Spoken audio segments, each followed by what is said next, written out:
ये जो हम पत्र पुष्प फल आदि समर्पित करते हैं, इसमें भाव होता है।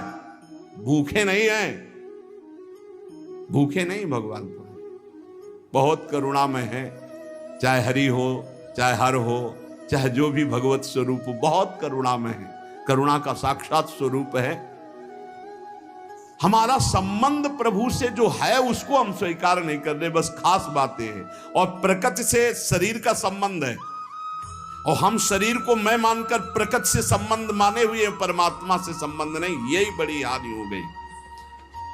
और प्रकृति अर्थात संसार का संबंध कभी सम नहीं होता, बराबर नहीं चलता, नहीं चलेगा, एक जैसा बराबर कभी नहीं रहेगा। ये शरीर नहीं रहा तो इसका संबंध कैसे बराबर रह सकता है? कभी तो ये बालक था, किस घड़ी किस मिनट जवान हुआ पता नहीं चला, कब मुझ के बाहर निकले, तिथि तारीख है कोई तारीख किसी के पास? आज तक कोई विश्व में बतावे किस दिन तुम्हारे मुझ का बाल निकला, किस दिन तुम जवान हुए, किस दिन तुम बुढ़ापा कब मर जाओगे, तुम्हें पता नहीं। और ऐसे झूठे प्रकृति से इतना जोर का संबंध है कि यही लगता है मैं हूं। प्रभु जो हमारे हैं वो हमारे नहीं लगते। घनिष्ठ से घनिष्ठ संबंध में विषमता आ जाएगी। प्रकृति संसार से घनिष्ठ संबंध में कटुता विषमता आएगी, आएगी, देख लेना। क्योंकि यहां समता है नहीं, ये विषम है संसार, समता नहीं है यहां। परंतु प्रभु सम है, वो हर स्थिति में आपको प्यार कर रहे। जो भगवान को गाली दे रहे, फ्री वायु मिल रही है, पृथ्वी धस नहीं रही उनके लिए, हर व्यवस्था मिल रही है। प्रभु सबके लिए बराबर प्यार कर रहे हैं, सम है। हाँ, जो ऐसे हैं वो पान कर रहे हैं, जो ऐसे हैं वो पान नहीं कर पा रहे हैं। अहंकारी भगवान से विमुख वो ऐसे हैं, और जो दैन्य भगवान के सन्मुख वो ऐसे हैं। बरसा बराबर हो रही है, पान करने की पद्धति नहीं आई, इसलिए वो भगवान को दोष दे रहे हैं। भगवान तुम्हारे अहेतुकी मित्र थे, हैं, रहेंगे, अहेतुकी किसी हेतु से नहीं। संसार ना कभी तुम्हारा था, ना है, न रहेगा, देख लेना, परिणाम में देख लेना। अतः सम स्वरूप भगवान की प्राप्ति के लिए क्रियाओं से संबंध विच्छेद और इन करणों से संबंध विच्छेद, तब अनुभव होता है कि मेरा संबंध प्रभु से है। बड़ा सूक्ष्म विषय है। देखो, अगर नहीं इस विषय को समझोगे तो भंडारा खाते घूमते रहोगे, रुपया जोड़ते रहोगे, मर जाओगे, दूसरा प्रयोग करेगा। पक्की बात समझ लो, ये देखी हुई बात कह रहे। अब बैंक में जमा है, हर भंडारे का 100 रुपया या जहां से आया वो जमा है बैंक, और मर गए और वारिस कोई है नहीं, तो भारत सरकार के काम। जिंदगी भजन के लिए मिली थी, वो चिंतन में। रुपया क्या करता है? चिंतन फंसाता है। कितने हुए? बोले 99। बोले एक और जोड़ो 100 हो जाए। एक नहीं मिलेगा, 10 मिलेंगे। बोले अब 109 है, अगर और व्यवस्था, वो 99 का चक्कर फंसता चला जाता है, पूरा जीवन बर्बाद। जब कोई उपासक सत्संग प्राप्त करता है, जैसे आप सत्संग सुन रहे, ये कभी निष्फल नहीं जाएगा। सत्संग बोध करा के ही छोड़ता है। जैसे नींद से आंख खुलती है तो नींद में हम बेसुध होते हैं, लेकिन जब आंख खुलती तो हमें चेतना हो जाती है, मेरा क्या कर्तव्य, मुझे क्या करना चाहिए, तत्काल हम एक्टिव हो जाते हैं। ऐसे ही संसार में मोह निद्रा में हम सोए हुए हैं। जब सत्संग मिलता है तो मानो ज्ञान की आंख खुलती है। अरे मेरा कर्तव्य क्या है, मैं तो संसार में रचा पुचा था।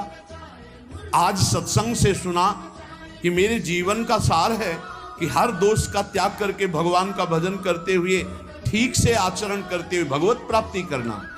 ये सत्संग फर्क डाल देता है जीवन में। चाहे जैसा नीच आचरण वाला हो, अगर वो सत्संग रोज सुनने लगे तो फर्क पड़ जाएगा।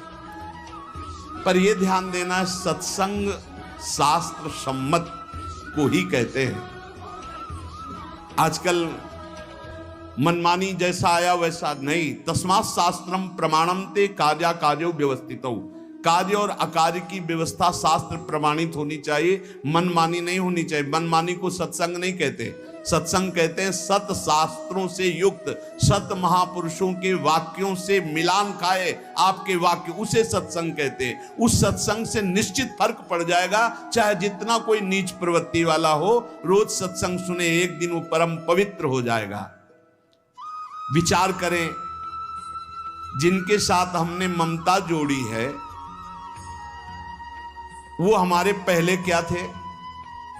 जैसे माता पिता, भाई बंधु मित्र या शरीर, ये पहले थे क्या?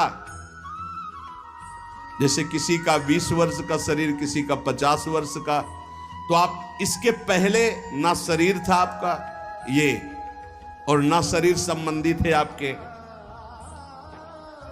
पक्का नहीं जानते हैं आप, ना वो आपको जानते हैं। जिनको आप जानते हैं वो शरीर पहले आपके नहीं थे, और आपका भी शरीर नहीं था पहले।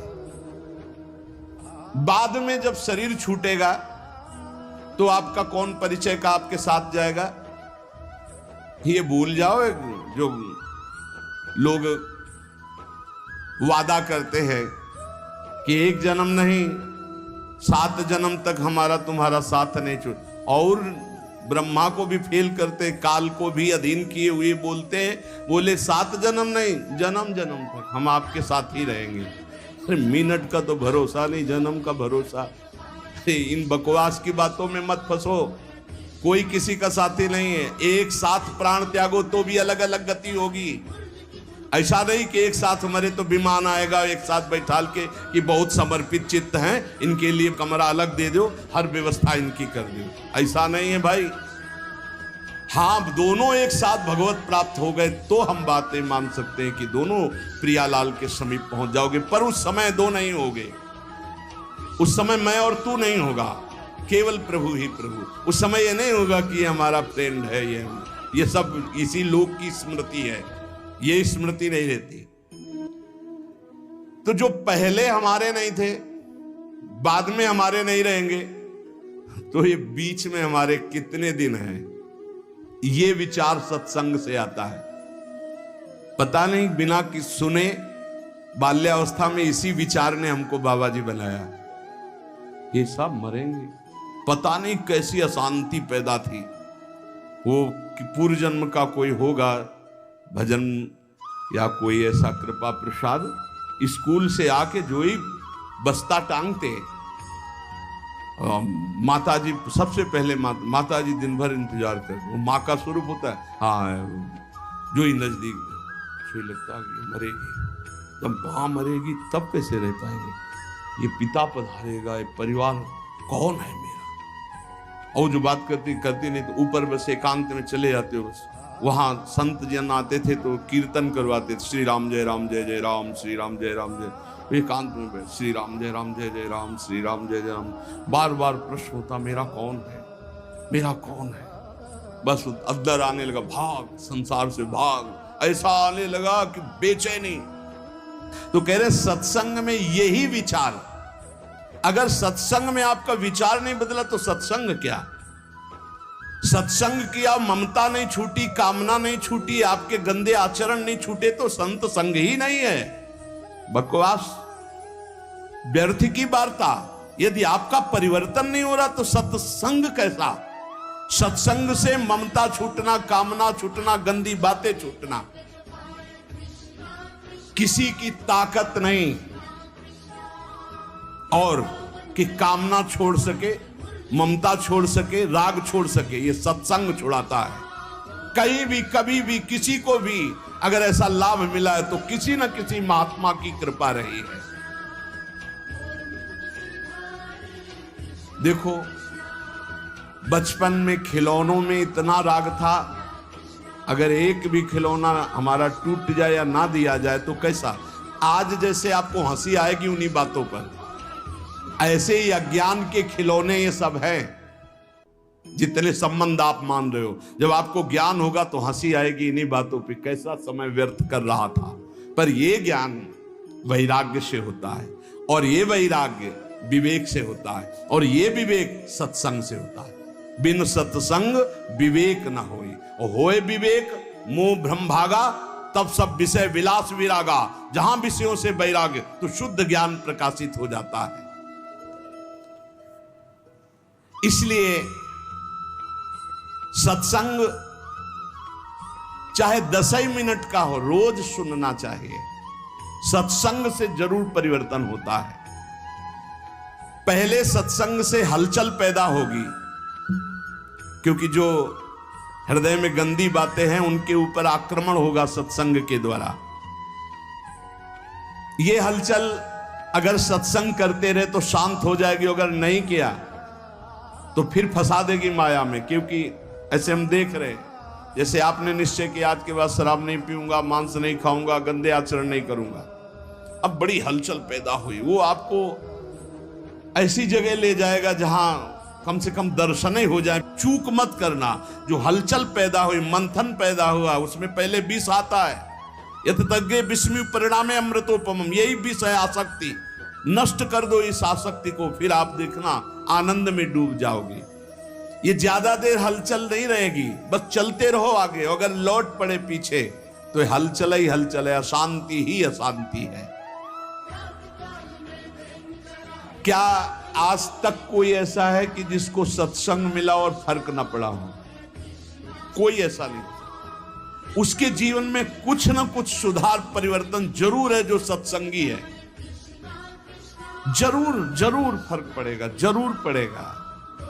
ऐसा हो नहीं सकता कि चंदन के आसपास के वृक्ष, चाहे वो नीम हो चाहे बबूल हो, उनमें सुगंध ना आ जाए। ऐसे ही संत संग से जीवन में भागवतिकता ना आ जाए, ऐसा हो नहीं सकता। या वो संत नहीं है और या आप बहुत बड़े अपराध कर रहे हो वर्तमान में, इसलिए कोई फर्क नहीं पड़ रहा। नहीं तो सत्संग का निश्चित फर्क पड़ता है। ये जो फर्क पड़ता है, इसमें यह नहीं देखा जाता कि सत्संग सुनने से हमारा धन बढ़ा है, सत्संग सुनने से हमारा व्यापार बढ़ा, फर्क पड़ा है। इसे ये फर्क नहीं है। ये देखा जाता है सत्संग सुनने से हमारे विकार कितने कम हुए, सत्संग हमें कितनी गंदी बातों से हटाकर सच्चे मार्ग पर, अच्छे मार्ग पर, यह चमत्कार है सत्संग का। ये नहीं कि हम उन साधु से जुड़ गए तो हमारी कामनाओं की पूर्ति हो गई, तो बोले बड़ा चमत्कार। इसे चमत्कार नहीं कहते। चमत्कार कहते हैं अनंत जन्मों की वासनायुक्त मन को पलटकर भगवान के मार्ग में लगा देना। सुख और दुख, ये दोनों पूर्व प्रारब्ध कर्म के अनुसार मिलते हैं, लेकिन सत्संग दोनों में सहन करने की सामर्थ्य देता है। सत्संग का फल समझो, सत्संग का फल दुख मिटाना नहीं है, सुख बढ़ाना नहीं है, सुख दुख दोनों में समान भाव लाना है। सुख दुखे समय कृत्वा लाभा लाभो जया जयो। जो सुख दुख में समान भाव लावे वही सत्संग का भाव। मेरी ऐसी धारणा है कि समस्त पुण्यों का, तीर्थ याटन का, व्रत का, दान का फल है कि परमात्मा में स्थित किसी महात्मा से आपका संबंध हो जाए। पूज्य महापुरुष जिनकी वाणी हो कह रहे, मेरी ऐसी धारणा है कि आपके शुभ कर्म, पुण्य कर्मों का, तीर्थ याटन का, दान पुण्य का, आपकी साधना का फल यह है कि परमात्मा में स्थित किसी महात्मा का संग हो जाए। भगवान की विशेष कृपा का अनुभव महात्मा के संग से ही होता है। जितने तीर्थ बने हैं वो सब भगवान से ही बने या भगवान के प्रेमी महात्माओं, ब्रह्म ऋषियों से स्थापित हैं। भगवान की लीला, भगवान की महिमा, भगवान की महत्ता, माया से मुक्तता, ये केवल संतों के द्वारा जाना जाता है।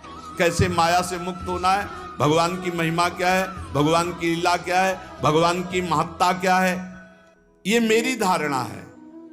मैं अपनी धारणा से कह रहा हूं कि जो भगवान अवतार लेकर कार्य करते हैं उससे कई गुना बढ़कर भगवान के प्रेमी संत जन कार्य कर देते हैं। भगवान तो विनाश लीला भी करते हैं, संत दुष्टता का विनाश करते हैं, दुष्टों का नहीं। बड़ी विशेषता है भगवान और भगवान के भक्तों में। भगवान तो कहते हैं परित्राणाय साधूनाम विनाशाय च दुष्कृताम। दुष्कृत करने वालों का विनाश कर देता हूं। लेकिन संत जन ऐसे नहीं, भगवान से जो प्रेम करते हैं वो दुष्टता का विनाश करके उसे महात्मा बना देते हैं, उसे मारते नहीं हैं। भगवान की महिमा अगर किसी के हृदय में जागृत हुई तो जरूर संत वचन कान में पड़े हैं।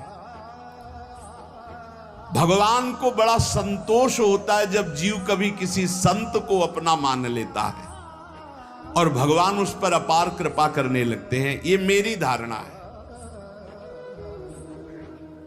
संसार का सबसे ज्यादा लाभ भगवान के प्रेमी जनों से होता है। संतों में कोई कमी नहीं रखते भगवान, अपनी संपूर्ण सामर्थ्य विराजमान कर देते हैं। संतों में विशेषता आती है, वो श्री भगवान से आती है। संतों की खुद विशेषता नहीं होती, वो श्री भगवान की होती है। इसलिए संत जनों से जगत का बड़ा मंगल होता आया है। भगवान की कृपा से ही संतों का यश होता है और संतों के यश से जगत का मंगल होता है। परंतु वो संत नहीं होते जिनके हृदय में भाव होता है कि मेरे द्वारा जगत मंगल होता है, मेरा नाम हो रहा है, मैं ऐसा करता हूं, मैं ऐसा कर सकता हूं। वो अज्ञानी है, संत नहीं। जिसमें होता है सब प्रभु की कृपा। ये अंदर की बात है। ये बड़े आदरणीय महापुरुष होते हैं जिनके हृदय में कहीं किंचन मात्र अहम नहीं होता।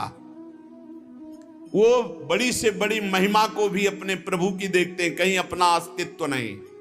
यही महात्मा की पहचान है, यही महात्मा की महिमा है। उसकी यही विशेषता है, बड़ा विलक्षण है। आप खुद अनुभव कीजिएगा, जब आपको सच्चे महात्मा का संग मिलेगा तो उनकी बात हथौड़े की तरह चोट करेगी आपके हृदय में और आपका परिवर्तन कर देगी, पक्का पक्का। वाणी का असर उसी का होता है जो सत्य परमात्मा में चित्त जोड़े होता है। आप लोग प्रत्यक्ष अनुभव करना, महात्मा के वचनों का प्रभाव आपका परिवर्तन करके ही रहेगा। लाखों की तादाद में सुधरते हुए देखा गया उस सत्संग से जो स्वयं संत है, जो स्वयं अपना चित्त भगवान में रखे हुए है। देखो, एक चर्चा होती है, उद्देश्य उसका कहने को हम कुछ भी कह सकते हैं, आंतरिक उद्देश्य को सर्वज्ञ भगवान पहचानते हैं।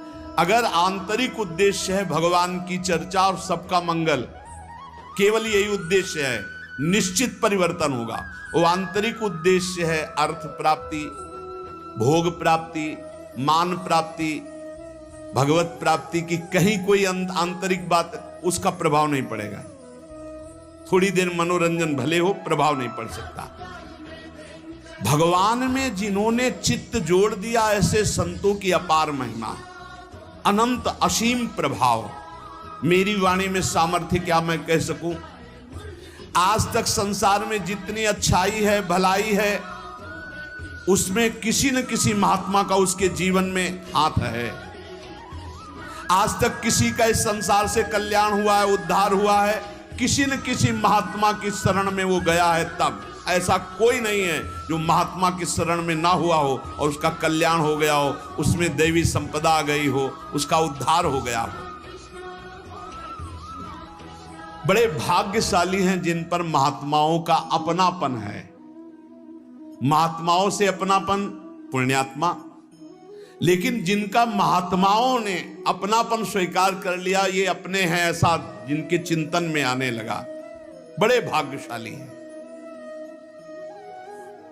भगवान जब विशेष कृपा करते हैं तब महात्माओं के हृदय में प्रियता पैदा कर देते हैं सामने वाले के प्रति। नहीं तो निरपेक्ष महात्माओं के हृदय में कैसे आ सकता है कि ये अपना है। अपना और पराया तो मायाकृत शब्द है, लेकिन ये अपना भगवत कृपा से आता है। जब द्रव्य दीन दयालु राघव तो साधु संगति पाई, और वो साधु संगति ये अपने हैं, ऐसा भाव आ जाना। संसार नाश की तरफ ले जा रहा है, संसार में महात्मा कल्याण की तरफ ले जा रहे हैं। बड़ा अंतर है। संसार प्रतिपल नाश की तरफ ले जा रहा है, महात्मा प्रतिपल कल्याण की तरफ। ये भगवान एक नंबर कृपा करिए है। जिनके ऊपर एक नंबर की कृपा है वो कल्याण की तरफ बढ़ रहे हैं। दुनिया मात्र अगर महात्मा का संग मिल जाए तो सबका कल्याण हो जाए। राम सिंधु घन सज्जन धीरा, चंदन तरु हरि संत समीरा। भगवान आनंद समुद्र है तो उस आनंद समुद्र की वर्षा करने वाले महात्मा जन हैं। हर शास्त्र से, अपनी तपस्या से, भजन से उस आनंद के शब्दों को घसीटा और वर्षा दिया सत्संग के द्वारा। भगवान चंदन का वृक्ष है तो संत वायु हैं, उस सुगंध को फैलाने वाले हैं। जितना लाभ संतों से होता है उतना और किसी से नहीं होता। मतलब समुद्र भी उतना लाभ सबको नहीं दे सकता जितना वर्षा से होता है, क्योंकि समुद्र के पास जाना पड़ेगा और वर्षा तो फैलकर सब जगह होती है। ऐसे संत चलते फिरते तीर्थ है।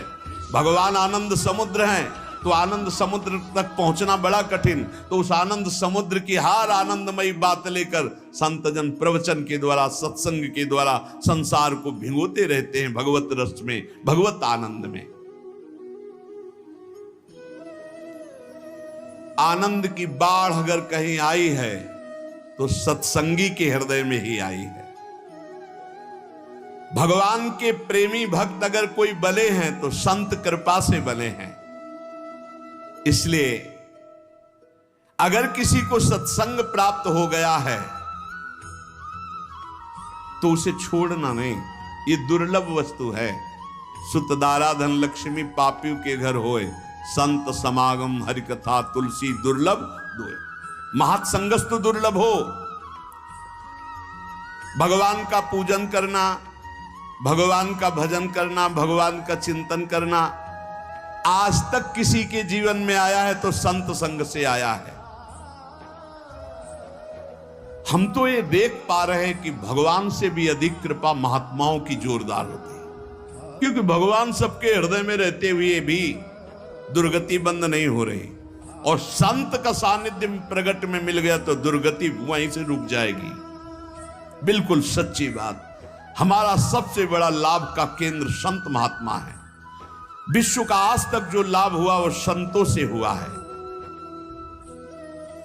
लीला देखने में, लीला सुनने में हमारे हृदय में तभी प्रीति होगी जब प्रेमी महात्मा गायन करेगा। खास बात है। जो भगवान से प्रीति करते हैं वो जब चर्चा करते हैं तो एक विशेष आनंद होता है। भगवान के प्यारे भक्त साक्षात परम पावन तीर्थ स्वरूप होते हैं। उनके दर्शन स्पर्श मात्र से पाप नष्ट होते हैं। भगवान उनके हृदय में विराजमान रहते हैं। बड़े बड़े तीर्थों का स्नान करना, वहां जाकर संयम नियम पूर्वक जैसी महिमा है वैसा निर्वाह करना, तब कहीं आगे चलकर फल मिलता है। लेकिन सत्संग का तो तत्काल फल मिलता है। तत्काल फल मिलता है, जीव का परिवर्तन होना शुरू हो जाता है। इसलिए मोरे मन प्रभु विश्वासा, राम ते अधिक राम कर दासा। भगवान से अधिक भगवान के दास की महिमा है, निश्चित विश्वास कीजिए।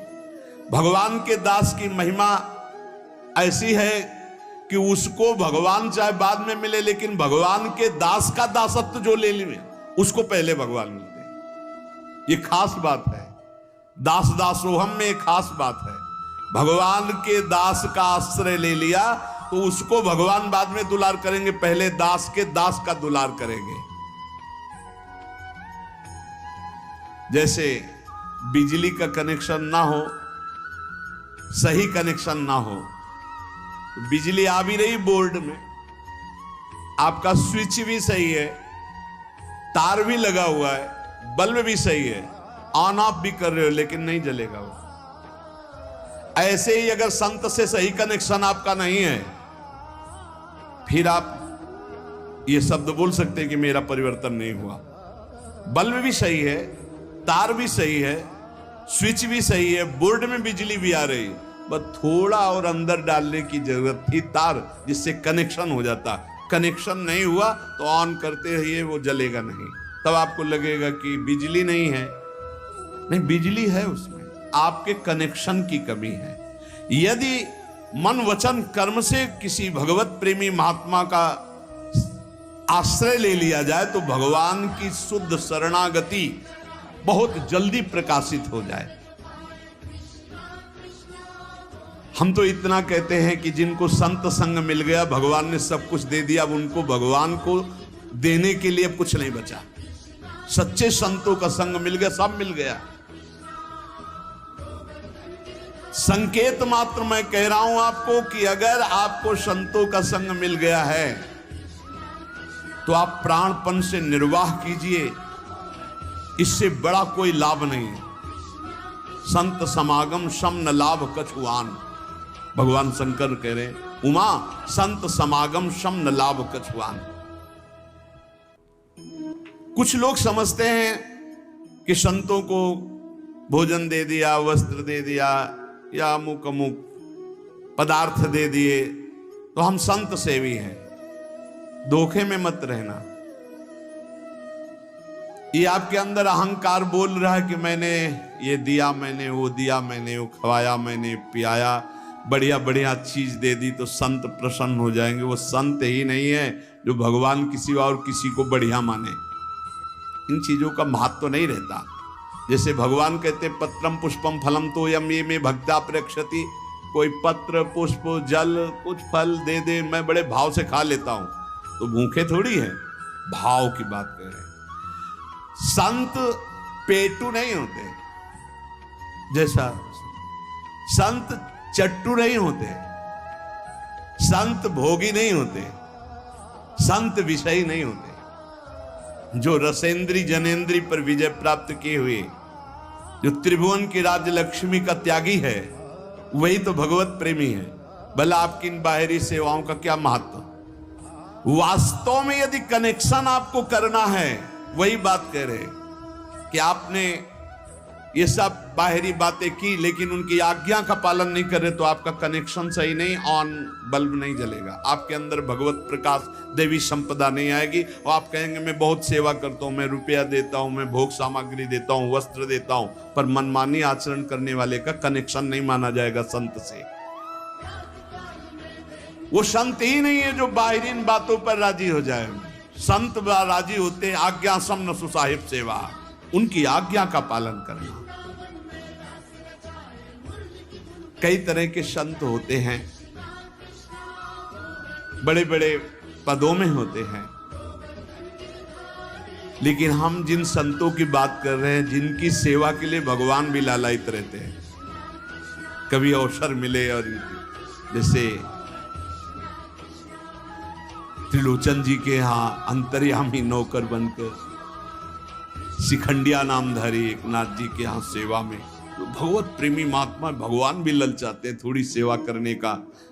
स्वयं जगन्नाथ जी जैसे माधवदास बाबा की लंगोटी धो रहे, ये जो कि इससे बड़ा कोई लाभ नहीं कि हमें संत अपना लिए, वो हमारे हैं, वो हमारे जीवन की बागडोर स्वीकार कर लिया, अब मुझे क्या परवाह। ये उन संतों की बात कर रहे जिनकी सेवा के लिए भगवान भी लालायित रहते हैं। वो निष्काम संत होते हैं जिनके भीतर प्रभु के सिवा कोई महत्व नहीं। एक शब्द समझ लीजिए, संत की पहचान, जिनमें प्रभु के सिवा कोई महत्व नहीं, कोई कामना नहीं, प्रभु के सिवा कोई महत्व नहीं। भला जिन संतों ने साधनावस्था में भोग सामग्री का त्याग कर दिया और सिद्धावस्था में कैसे उसे प्राप्त कर सकते हैं, अंदर से उसे कैसे स्वीकार कर सकते हैं। बाहर से भीड़ लगी रहे भोगों की तो क्या उनमें फर्क पड़ता है, पूरा संसार तो है, क्या फर्क पड़ता है। जिन संतों ने साधनावस्था में अपनी कामना की धज्जियां उड़ा दी, वो जब सिद्धावस्था में आते हैं तो उनकी कोई कामना रह जाती है क्या। भगवान उनके ऋणी रहते हैं। इतना भजन, इतना चिंतन, इतना दासत्व, इतना समर्पण कि भगवान उनके ऋणी रहते हैं। भगवान चाहते हैं कि कुछ इच्छा करें और मैं पूर्ण कर दूं, लेकिन उनके अंदर निष्कामता है, इसलिए भगवान भी ताकते रहते हैं पर कभी अवसर नहीं देते वो भगवान को भी। अगर ऐसे संत कभी आपको आज्ञा कर दें कि आप बैठे रहो, जाओ वहां बैठ जाओ, बैठे रहो दिन, तो आप ये समझ लो बैठने मात्र से भगवत प्राप्ति हो जाएगी। संतों की आज्ञा पर ध्यान, ये बहुत कठिन बात है, ये बहुत कठिन बात है और सब सरल है। संत की आज्ञा किसी को मिल जाए, जैसे सत्संग हो रहा है, सार्वजनिक है, आज्ञा उपदेश, उसमें फिर कोई बुद्धि नहीं लगानी चाहिए। सुनो, अब वो पर्सनल तुम्हें आज्ञा उपदेश हो रहा, अब उसमें कोई भी शास्त्रीय बात भी लगाने की जरूरत नहीं, जैसा कह रहे वैसा। बिना विचार करी शुभ जानी, यहां विचार करने की जरूरत नहीं है। अगर उनकी आज्ञा मिल जाए और वो कोई साधारण सांसारिक कार्य के लिए कह रहे हैं, आपको बिल्कुल दिखाई दे रहा है भागवतिक नहीं है, जाओ अमुक कार्य करो, अगर कह दिया गया कि ये आप कार्य करो तो आप वो कार्य करो, और आप जिस कार्य के लिए संत से जुड़े थे वो कार्य संत करेंगे। इस बात को समझ पाना थोड़ा कठिन होता है। अहंकार विमूढ़ात्मा करता हम इति मन्यते, वो विमूढ़ जो मूढ़ता बनी हुई वो कभी भगवत प्राप्ति होने ही नहीं देगी। और दैन्य होकर बैठ गए उनके चरणों में, कुछ बने न बने उनसे बन जाएगा, जो भगवत प्राप्ति का कार्य उनसे बन जाएगा। दास दासो हम, जो हरिवंश उपासक सेवं सदा सेवं ताके चरण विचारी। बड़ी पक्की दामी ठोस बात कह रहा हूं स्वामी जी महाराज के, दामी माने बलशाली, बड़ी पक्की ठोस दामी बात कह रहा हूं सिद्धांत की। आप मान लो वो जैसा आज्ञा कर रहे हैं बस वचनम कर, इससे तो साफ बात सुनो। मैं महापुरुषों का संग किए हुए हूं, जहां कोई कामना प्रवेश नहीं कर सकती, ऐसे निष्काम भाव की स्थिति में समझ पाना बड़ा कठिन। जहां कोई कामना नहीं, वहां वो ऐसी भावना प्रकट कर सकते हैं आपके साथ, आज ये खवा दो, लाओ ये पिल।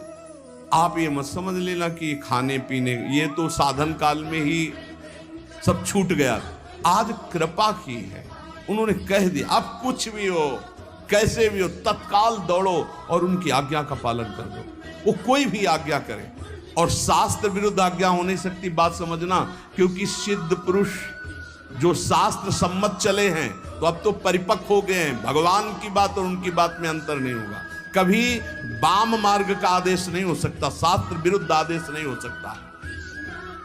या इमं परमं गुह्यं मद भक्तेष्व विधास्यति भक्तिम मयि पराम कृत्वा मामे वैश्यत्य संशयम। जो मुझ में पराभक्ति करके मेरे इस गोपनीय विषय को जान जाते हैं, वो मुझे प्राप्त हो जाते हैं, इसमें कोई संदेह नहीं। गोपनीय विषय भगवान से बढ़कर कोई महत्व ना होना, सरल शब्द में कह रहे हैं। सब शास्त्रों का गोपनीय विषय तुम्हारे मन में, तुम्हारी बुद्धि में, तुम्हारे चित्त में, तुम्हारे अहम में एक बात बैठ जाए, श्री भगवान के सिवा कुछ नहीं, उनके समान कोई नहीं, उनसे बढ़कर कोई नहीं। एक तरफ श्री भगवान का स्मरण है जो हमारे जीवन धन है, और एक तरफ भोग है, भोग उपस्थित हुआ भगवान को भूल गए, चाहे वो भोजन हो या कोई भी भोग हो। क्या समझा तुमने भगवान को? सब शास्त्रों का परम गुह्य मत उसी के हृदय में प्रकाशित हो गया जिसने एक बात समझ ली, भगवान से बढ़कर कुछ नहीं है, तो उसका कभी भगवत विस्मरण नहीं हो सकता। त्रिभुवन की राजलक्ष्मी देने पर भी जो आधे पल के लिए भगवान को नहीं भूलता, वो महाभागवत। आप कहां हो? ये बात समझना है। एक तरफ श्री भगवान और एक तरफ पूरा संसार। कौन है ऐसा जो तुम्हें भगवान का विस्मरण करा दे? तो अभी सब हैं ऐसे। एक दोस्त मिल गया, बात करने लगे, भगवान को भूल गए, भगवान उस दोस्त से भी हल्के हो गए।